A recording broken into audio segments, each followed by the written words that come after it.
Finland, the land of 1,000 lakes. We're here in Tampere, a city wedged between two large lakes connected via a river in the middle of the city. This is Tammerkoski. One could think that a country with over 180,000 lakes will be a leading nation in hydropower generation. But this is not the case for Finland. And don't get me wrong, Finland is a country highly concerned about building a sustainable future and preserving its nature. But despite all the water they have, they lack mountains. To generate hydropower electricity, water needs to flow downwards with the force of gravity. These flows can be then harnessed, but in the case of a flat country, there is little to no flow downwards. These two lakes at Tammerkoski happen to be at slightly different heights, allowing the stream to naturally flow downwards. But this is by no means a flow strong enough to power an entire country, or in any case, not even a city. But it was definitely big enough to power the city's founding industrial sector, and in more recent times, a small percentage of the city's electricity consumption.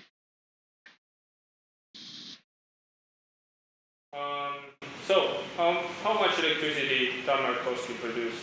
What's the percentage of the total electricity production of the city? It produces 60 gigawatt hours in every year, and it's about 15% of our total production, and it's about 5% of the total use of Tampere city electricity. What is the role of Tammerkoski Dam for the city electricity sector? Well, it's quite small, but it generates electricity in the daytime when the use is more than night. How has dam changed during the history, or at least during the time you've been on? Yes, well, in 8 or 9 years ago, we renewed the dam, the first parts of the dam, and there was built a small road over the Tammerkoski, and some small investments also for the machines. But the big one was rebuilding the rock sites that keep the water from the city, to rebuild the lines of the Tammerkoski. Firstly, the water power was used directly, so the water rotates the big axles that run the machines straightly without the electricity. And only afterwards, they need more energy, they made electricity with it. So the meaning of the lake has been here from about 1800 or so.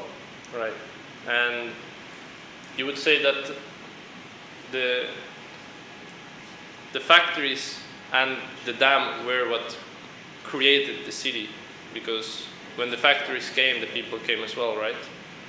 So the city existed, but it was the factories and the Tammerkoski, I don't know, flow and energy that allowed a lot of people to come here. Yes.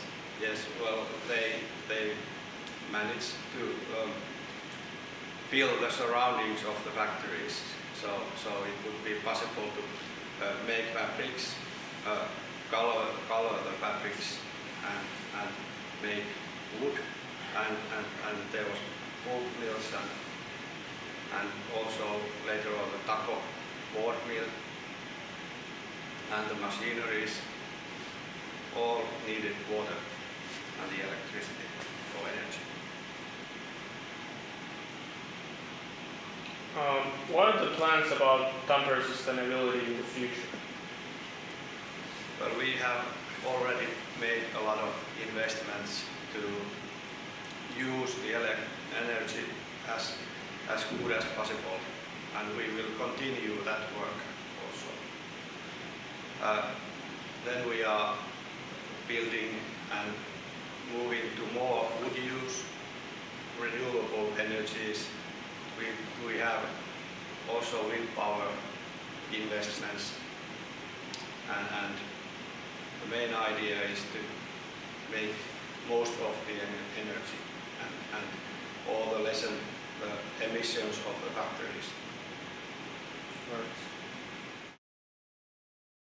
And yes, we also have to face the fact that dams can have negative consequences for the environment and affect the local nature.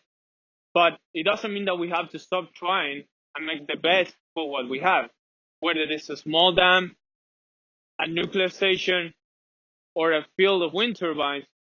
It's with these small steps that we move forward.